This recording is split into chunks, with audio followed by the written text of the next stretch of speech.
Urinary tract infections, especially in younger women, are very common. And unfortunately, that can be a big problem for patients because it can be extremely distressing, especially if it's the very first urinary tract infection you've ever had. And maybe some of you in here can relate to that. So 8 million visits a year. So you're going to see over and over and over these patients. Almost 20% of all prescriptions. You're like, really? I didn't have any idea I was going to see so many of these patients. And about a 50% lifetime risk of having a UTI for women. So it's extremely, extremely common. Now, just in terms of terminology, when an infection involves the bladder, we call it a lower infection. And when the kidneys are involved, we call it a upper infection. So that's pretty obvious, but just so you know, kind of the classifications. We're going to first talk about uncomplicated. And you're going to see a lot of patients with uncomplicated infections, but you're also going to see a lot of patients with complicated infections because complicated patients get complicated infections. And you're going to see a lot of those patients. So we'll first talk about uncomplicated. Now, what's the number one culprit in terms of organisms that cause uncomplicated infections? E. coli, exactly. E. coli. And why? Especially in women. Why? Because of the inconvenient truth about our anatomy. So if there was one thing we could do to kind of protect ourselves, it would be to redesign the orifice to have more distance between each other down there.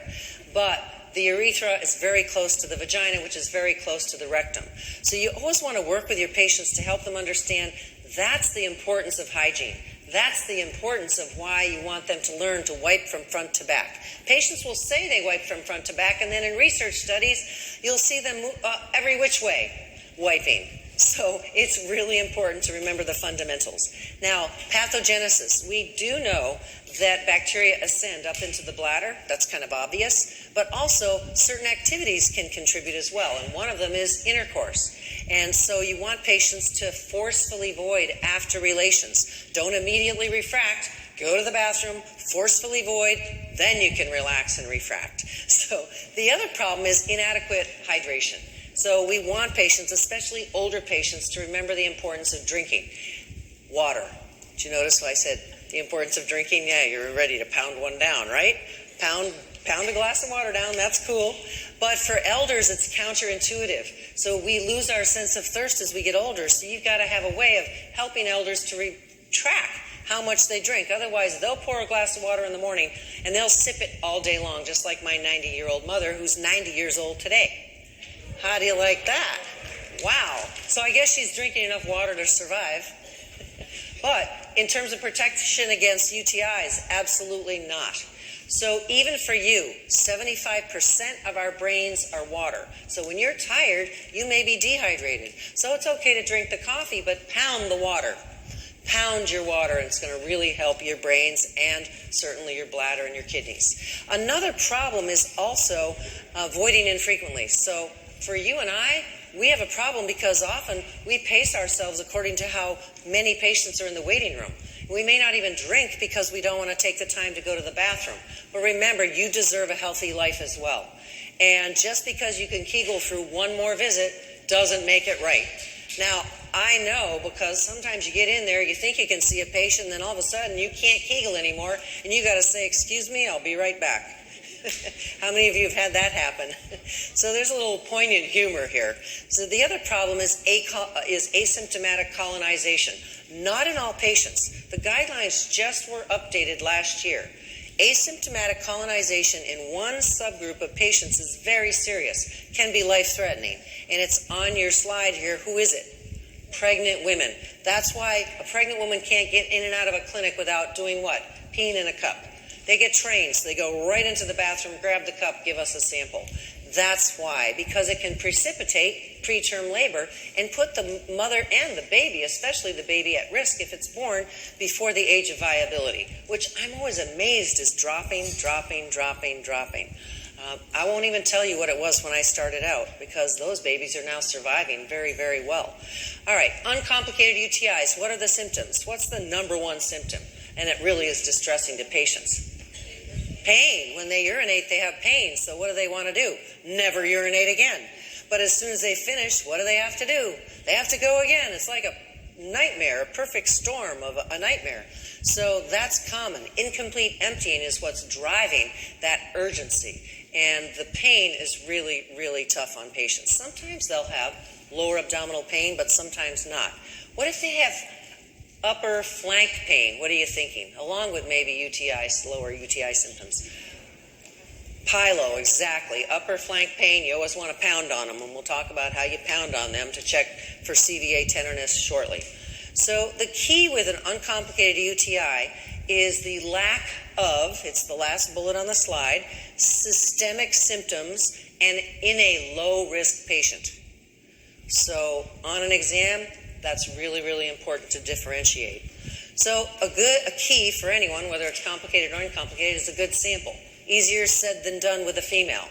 But the best indication you're probably going to get a good sample is if they say to you, yes, I showered or took a bath the morning of the visit. If they say they didn't, then it's more likely you'll have a contaminated sample, which is why then the 3 swabs are more important. You hand them 3 swabs, right? And you say to them, wash your hands, wipe down one side, wipe down the other, wipe down the middle, start going, catch it midway. Guess what they hear? Aim for the cup. So that's what you're up against, and try not to hit your fingers. Why does this cup not have a handle? What is the problem here? Just think about the dialogue patients are having when they're in the bathroom trying to give you a sample. So when we look at midstream samples in a non-cath sample, the magic amount is greater than 100,000 organisms. You're going to look for that on an exam question. If it's not that number, if it's less than that number, don't be a biter. Don't grab that as the answer because it's incorrect. It has to be greater than 100,000. In a cath sample, it has to be greater than 1,000 organisms. So that's fair game on an exam question. So shake your brain awake and circle it on your course guide and remember it. Urine cultures, we used to do them on everyone, but it's very expensive, and now we know we don't have to do them on everybody. But if they're having recurrent infections or their infection won't clear up, we have to know what the organism is to make sure we get the right antibiotic to match, to be able to eradicate the organism. So that's huge. And anytime you have a high-risk subgroup, who are those? Children, they should not get UTIs. Men, they should not get UTIs. Think about it. They have inches of protection. We don't. So pregnant women, for sure, we already talked about, and elders are always at risk. And sometimes elders don't get the conventional symptoms. So we'll get to their symptoms shortly. So nitrites equal bacteria is the headline on this slide because gram-negative bacteria produce nitrites from nitrates, which are normal in urine. So that's why on this slide, the A in nitrates is red, to remind you that they're A-OK. Nitrites, the I is red, to remind you usually that indicates infection, but only if it's a gram-negative bacteria. Gram-positive can't do that. So that's why the sensitivity isn't so high. It's only 50%. If it's a gram-positive, that's not going to be there. It's not going to help you figure out the problem. Well, actually, if it's negative, then you got to be thinking maybe it's gram-positive. So, okay, that adds some more information. How about white blood cells, better known as pyuria? That usually indicates infection. So that's a good indicator, especially if it's coupled with a positive test for white blood cell casts. White blood cell casts. You should always be thinking pylo if you see white blood cell casts, and you also have to be thinking more likely infection. So helpful if it's there, and also helpful if it's not. Leukocyte esterase is an enzyme produced by white blood cells. So if it's there, that's helpful too, because you don't naturally have white blood cells in sterile urine. So you're building the case for treating empirically for a UTI. The more indicators, the better. And you want to document them and then make your decision. So now you're going to be making your decision.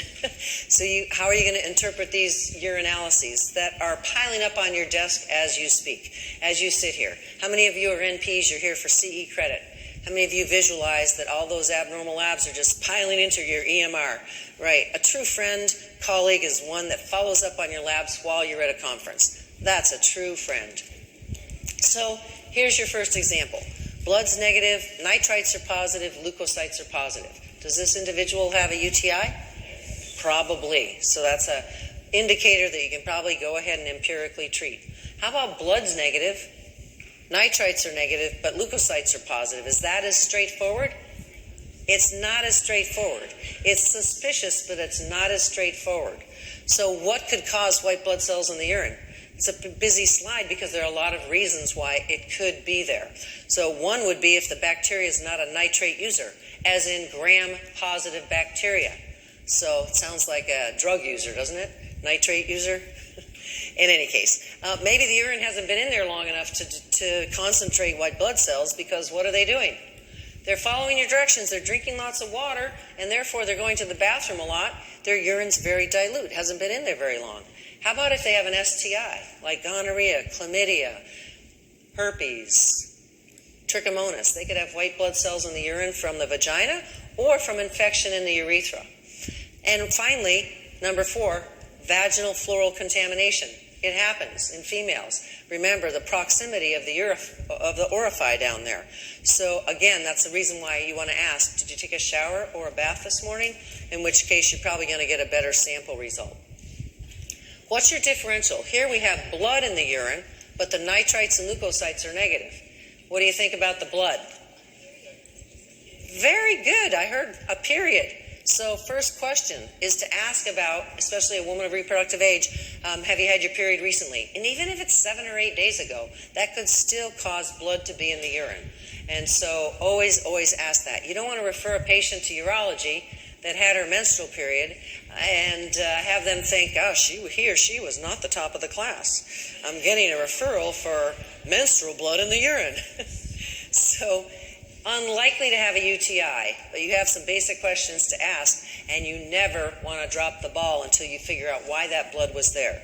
And maybe it was there for infection, but maybe it was there because the infection is a presenting condition of what big, serious problem?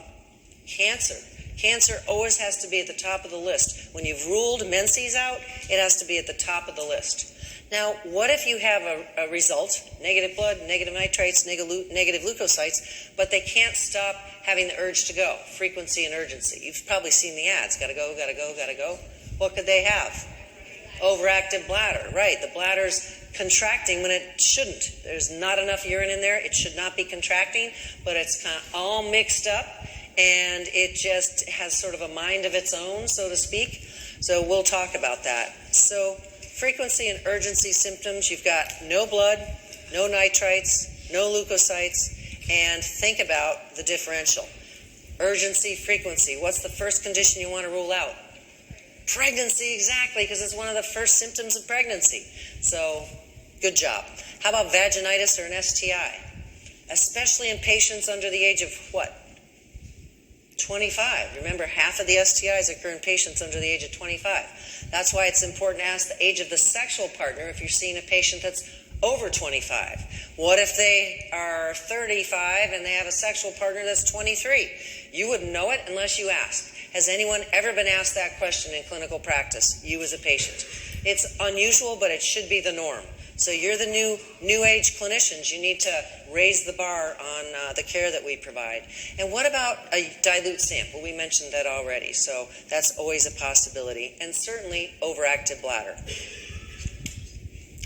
So an uncomplicated or complicated UTI, there are factors we always have to consider.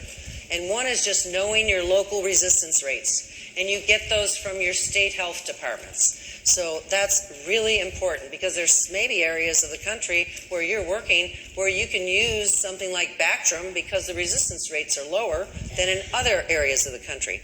You also need to know your patient subgroup. Are they high risk or are they low risk? Are they one of those subgroups we already talked about? How about cost? What if the patient has no health insurance and they barely have money to buy food? It's going to impact the decision you make on what antibiotic you're going to give. And what about risk of side effects? Some patients get side effects with every medication you give. How many of you know patients like that? They could be young, middle-aged, older, and my mother's a great example of that. If there are going to be side effects, she'll experience them. All right, so what about the antibiotics that we can recommend for uncomplicated UTIs? Our go-to antibiotic is the third column down, nitrofurantoin, and what's the brand name? Macrobid for uncomplicated UTIs. You don't want to go to fluoroquinolones because they're, according to the most recent guidelines, we should reserve them for more complicated infections like pyelo, where we don't have many options for outpatient treatment. So your go-to medication, low risk in terms of resistance rates and low risk in terms of side effects. How about Bactrim? In most of our communities, the resistance rates are way too high. Cephalosporins, we don't tend to use first line in most of our patients because we want to save those for high-risk patients like pregnant patients and children. And what would be a brand name of that class of medication? Keflex, great example. And so your go-to is really nitrofurantoin. And it now is under a new warning in first trimester of pregnancy because it has been linked to abnormalities in the fetus. So we call that teratogenic effect. So now we hold off using that in first trimester. And again, why it's so important for us to have a few options available for pregnant patients in first trimester. All right, so uncomplicated UTIs. If they're low risk for resistance, then we can go with a few different options. But remember, your go-to is Macrobid. That's number one. And generally, we treat for a very short period of time now. And what's that period of time? 3 to 6 days. And that has been a gift, especially to women. Why? Because back in the Stone Age, when I first started working, we treated it much longer, and we had a very high rate of secondary yeast infections. Now we don't see that high rate, and a lot of women can avoid getting a secondary yeast infection because of the short duration. Now, number two is an oral option, phosphomycin, which is a single dose orally. Patients have to have pretty good health insurance because even though it's only a single dose, it can be expensive, much more so than Macrobid. Another option is Bactrim if you're in a community where resistance rates aren't too high, generally under 20%. And another option are either Cipro or levofloxacin. These are options. They're not first line. What's first line? Macrobid. These are options. We have to have options. But on your exam, basically, they're going to ask for the first bullet, Macrobid. They're not going to ask for all the other options, but in clinical practice, you need them. You want to avoid antibiotics given in the past how many months? 3 months, because of the increased risk of resistance. That's fair game on your exam as well. So circle that in red or whatever color catches your attention and keep it in your mind. Now, in addition to antibiotics, what else do we want to do? These patients are miserable. They can't function. You want to give them an antispasmodic. What that does to the bladder is it puts in a state of relaxation. It's like a Hakuna Matata, life without worry. Within a few hours of taking the medication, they pee Kool-Aid orange and they feel so much better. So as soon as they're peeing Kool-Aid orange, you know they're going to be feeling so much better because it has a local anesthetic effect. It also reduces resistance from the antibiotic that you give. So Sanford's guide says always give the antispasmodic as well. So it's kind of an obvious thing because we want to comfort the patient anyway. So you're probably not going to forget it. In patients that are postmenopausal, what's another option for treatment above and beyond the antibiotics for the infection that will help reduce risk of developing UTIs in the future? How about local estrogen? Remember I told you just a little dab will do ya? You don't even have to insert it vaginally in order to reduce risk of urinary tract infections. You just need to apply, or the patient needs to apply about a pea-size amount in the relative vicinity down there. It will spread itself when they walk and when they move around. So they can just barely hit the target and be okay. Some patients are uncomfortable applying the medication. They can put a little on toilet paper and just daub the area down there, and they're probably going to be okay.